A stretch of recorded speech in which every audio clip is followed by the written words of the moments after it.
अनुसूचित क्षेत्रातील 17 वर्ग पेसा भरतीकरिता 1 ऑगस्टपासून नाशिक येथे सुरू असलेल्या आंदोलनास पाठिंबा म्हणून जव्हार युवा आदिवासी संघटनेतर्फे शहरात विविध ठिकाणी रास्ता रोको आंदोलन करण्यात आले।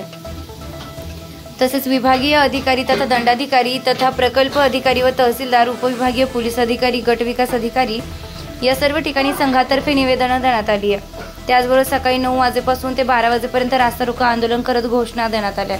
प्रशासनाने मागण्या मान्य केले नाही तर आंदोलनाची तीव्रता वाढेल असा इशारा देखील युवा आदिवासी संघटनेतर्फे देण्यात आला आहे। जव्हारवरून जहीर शेख यांचा रिपोर्ट। कार्य केलं आलेल्या इथले लोकप्रतिनिधी, सर्व सरपंच आणि तमाम महिला अध्यक्ष, महिला वर्ग वेळोवेळी त्यांची आम्हाला साथ असते असे सगळ्यांचे आभार। इथं आलेले पात्र उमेदवार यांचे मी आभार मानतो आणि पोलीस डिपार्टमेंटने आम्हाला चांगल्या प्रकारे सहकार्य केलं, त्यांचे मी आभार मानतो।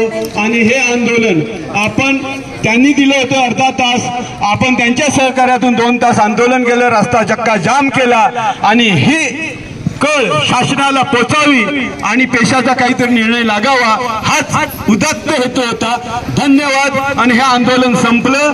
ज्यांना तकलीफ झाली असेल सगळ्यांना फोटो घ्यायचा, रस्त्यावर उतरायला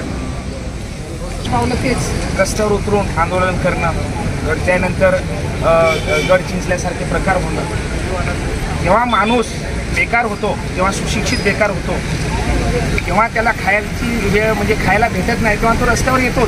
हे आज समाजात आपण बघितलेलं आहे। म्हणजे जसं मगाशी माझ्या लोकप्रतिनिधींनी सांगितलं भाषणात की बाबा जे अनुचित प्रकार होतात ते कशामुळे होतात, की माणूस वेठीस येतो ना, तर ते होऊन देऊ नका। ज्याचा हक्क आहे त्याला मिळवा आणि हे संविधानात डॉक्टर बाबासाहेबांनी लिहून ठेवलेलं आहे। माझं तर असं मत आहे आपल्याकडे 2200 जागा आहेत, त्या 2200 जागा भरून सुद्धा इतर समाजाला सुद्धा हक्क मिळाला असता।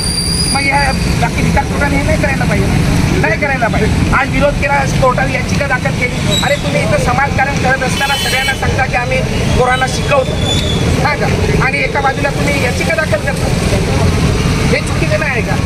मी कोणाचं नाव घेत नाही, पण हे जे करतात ना अशा समाजकंटकांना इथं येऊन देऊ नका प्लीज, नाही तर एक दिवशी आपल्याकडून जबाबदारी कुणाला